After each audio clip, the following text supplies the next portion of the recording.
Ladies and gentlemen, this is Joe's Classic Video Games back with another cool pinball repair video for you this evening. We picked up this super cool Bally 8-ball champ pinball machine a while back, and we put it back together, and the thing is actually booting up. The battery is dead on it though, so it keeps reverting to the factory settings, so it's not the speech isn't working and stuff like that, but it's just because of the settings. We'll show that in a later video.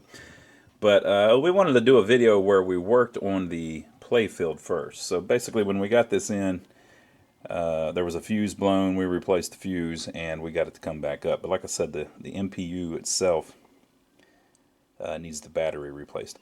The Playfield, this is typical condition that you get some of these little bit later games in. This would have been what, 85, 84, something like that. Let's see what it says up here. Oh, it says it right there. 1985. 1985 game. It's a little later on in the a little farther down the road than a lot of the ones that we usually work on. We usually work on stuff that's late 70s or early 80s. This was Bally's 6803 system. Works just slightly differently. It has an onboard battery that has died after all these years, but it keeps some settings. So we've been looking at the manual here. If you change the settings and then change it back, I mean turn it off, the settings die again because the battery's dead. So one of the things that they did was there are two soundboards that you can use, the squawk and talk or the cheap squeak. But if the battery's dead, it reverts to 0 on that setting, so it thinks that it has the cheap squeak, and that's what the soundboard is actually called. It's silk screened on the soundboard. It thinks it has the cheap squeak soundboard, when in reality it's got the squawk and talk soundboard. But if it thinks it's the cheap squeak, it doesn't send out the information that the squawk and talk needs to actually talk. But this is the one that says stop yapping and start racking or something like that. Stop squawking and start chalking. Okay, so it's reset that. It's reset the attract speech, so it no longer is doing the attract speech because it can't anyways. And so we got to work on that at some point. However, with that said, the first thing we're going to do is clean up the playfield a little bit. So like I was saying, it's kind of in the condition that we see a lot of these mid-80s games in. They don't have a ton of wear on them, but they're filthy because they've just had the crap played out of them.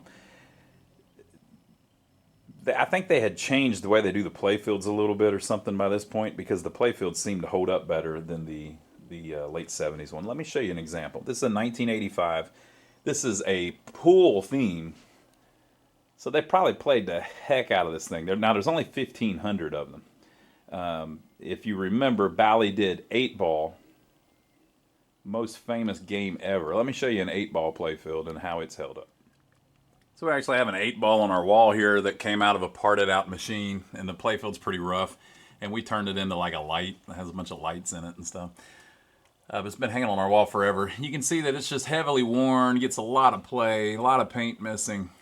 But this thing was a classic. This is actually the third best-selling game of all time. All of the times. It was the second best-selling game of all time up until the Addams Family came out. And then they purposefully made an extra run of Addams Family just to beat 8-ball, and they did. But 8-ball, out of the early solid-state games, the solid-state era before the DMD games, this was the most popular game. Now, what one was the most popular ever?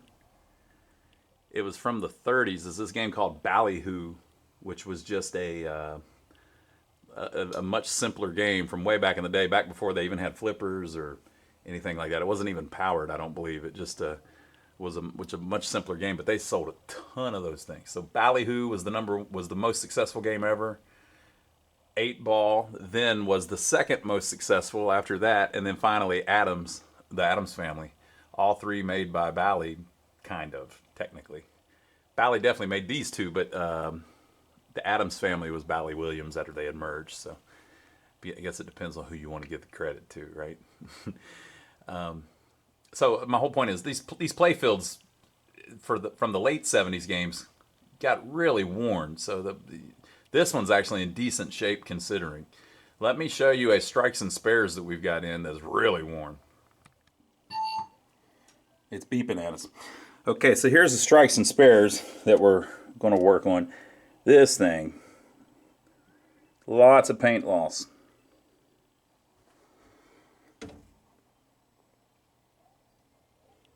Just very rough and filthy, obviously. So those the late 70s games, a lot of times you'll get them and they'll have just tons of wear, okay? But this one, mid 80s, a lot of times you get these and they don't have a ton of wear. They'll have a little bit. But see that you still got the sheen on the Playfield? I think they must have had some kind of different coating on them or something. They hold up a lot better. So it's still looking pretty good, but it's filthy, needs cleaned. We're going to clean the whole thing. What do you think? Let's clean it all up. You can see the ball track here. People love it when I say that for some reason. The ball track, the ball trail isn't that bad really at all. You can see on the drop targets, there is a line on the drop targets. That's just the exact place that the spherical, is that a word? Spherical. I think it's spherical. That the spherical ball has hit the drop target and worn the paint off. The only way they can do that is if it hits it like 10,000 times, right? But the actual Playfield is in pretty good shape. Now, it's still got all of the ball swirls. There's another good phrase. It's still got all of the ball swirls that these things develop in it. So let me show you what happens. The paint cracks on these Playfields. Look at that. Now, did you notice that before I zoomed in on it? The entire Playfield is covered with that. And so the reason that it has the dirty appearance that it has is because ground-in dirt is down inside of all of that. And that's not the... I mean, I guess that's just the top coat of the paint. That's not the plywood under it, actually. You know, plywood doesn't look like that. It's just the paint has completely cracked over the years. Now, if you look in a light area, like that, see how it makes like a black line on the lighter paint? So the problem that you run into when you clean these is you can't get that dirt out of those cracks. You see how there are cracks in the paint and then there's dirt inside the cracks. So that's your problem.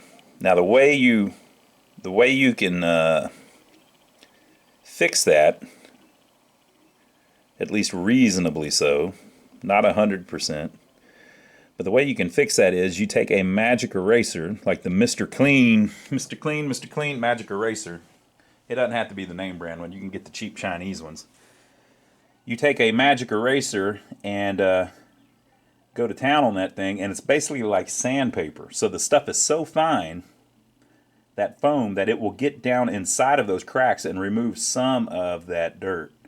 You're not going to get all of it out, but you can lighten it where it looks a heck of a lot better than it looks now. Now, it looks decent already, though.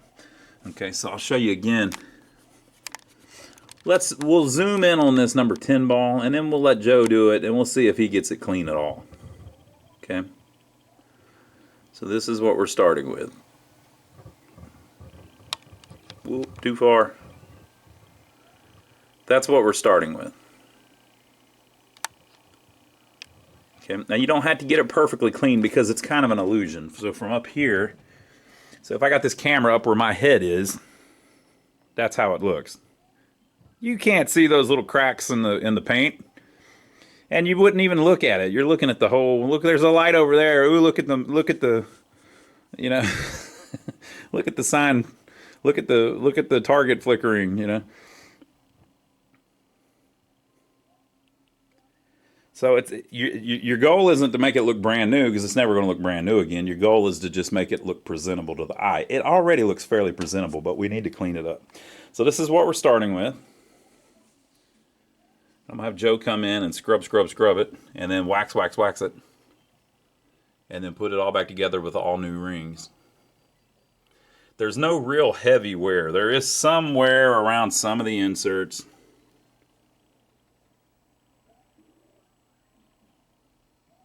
But to be honest, not enough that I'm even going to touch it up.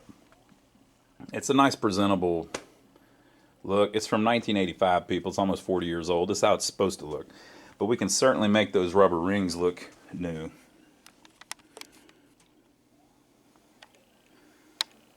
Look at that crap.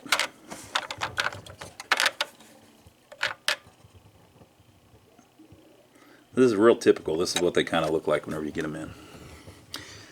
We've got some other stuff we're going to have to mess with, like we need to replace that flipper bat. It's broken. And you know, if you replace one, you kind of got to replace the other. They never match. So we got to do a little bit of cosmetic work, and let's see how clean we can get this thing. So that's what we're going to do first. Let me get Joe over here to start cleaning it up, and then we'll see how it comes out. Hey, Joe! Bring the magic eraser!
All right, folks.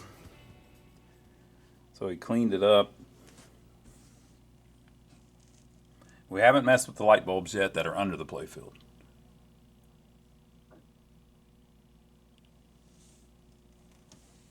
Very cool. So let's check out our ball there. I didn't watch the video. Did he even use the magic eraser?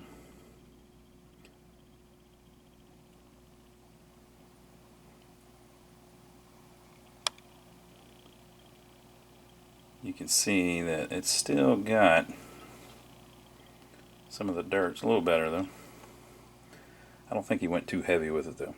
But the thing looks so presentable. I don't really blame him. Now these flippers down here are giving us all kinds of problems. We went ahead and swapped that one, but it's a little bit too low. However, it's actually where it's supposed to be, so maybe we'll leave it. But this one is all messed up, so we need to lower it down a little bit. But we'll get to that one. We did swap the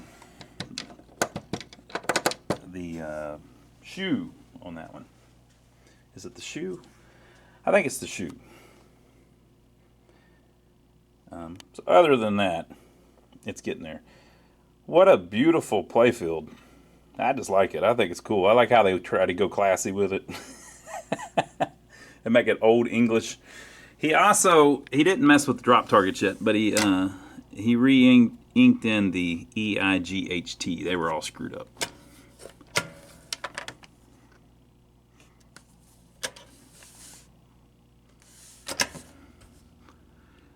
And then he put a little clear coat on them so it would last.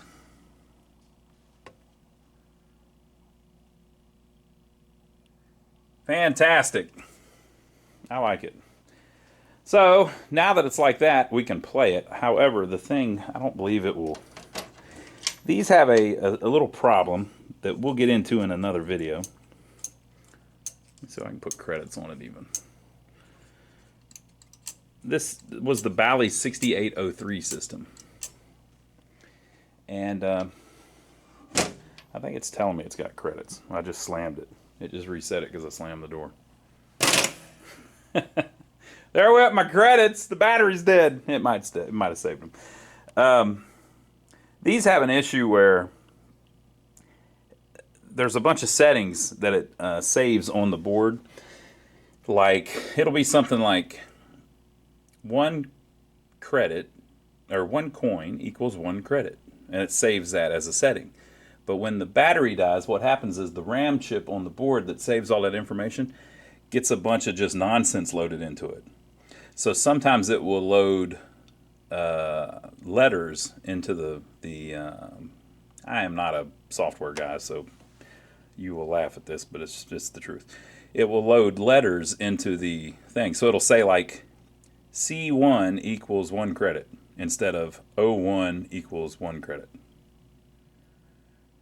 So since it says C1, you can't credit it up, but no amount of crediting will get you to C1. So, but let's see if that worked. Hey, it's doing something. We don't have a new pinball in it. Flipper's working. That one's working, although I've got my eye on you, buddy. Let me go get a new pinball and we'll play it a little bit.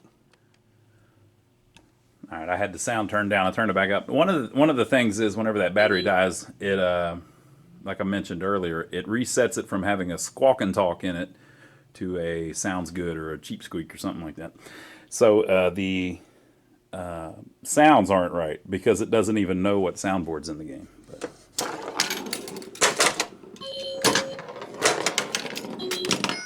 oh, look at him ripping off firepower. I wonder if Steve Ritchie got some money out of that. I bet he didn't.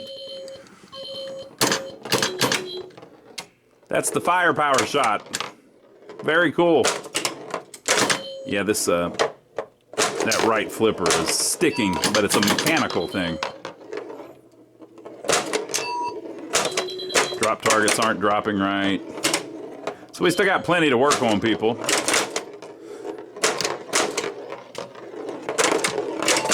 I'll tell you, this looks fun as hell. That's just my opinion.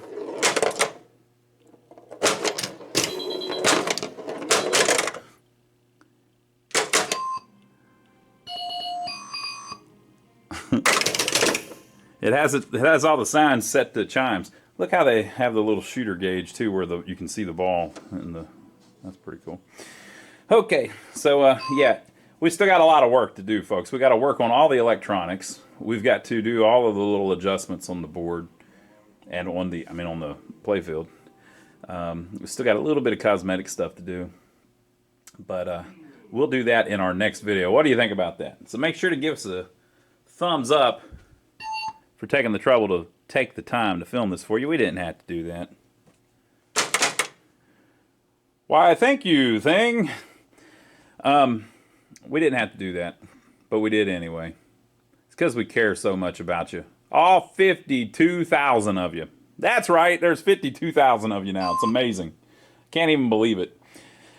So thank you to everybody that's been supporting our channel. If you don't know, one of the ways you can support us is we have a website, lionsarcade.com.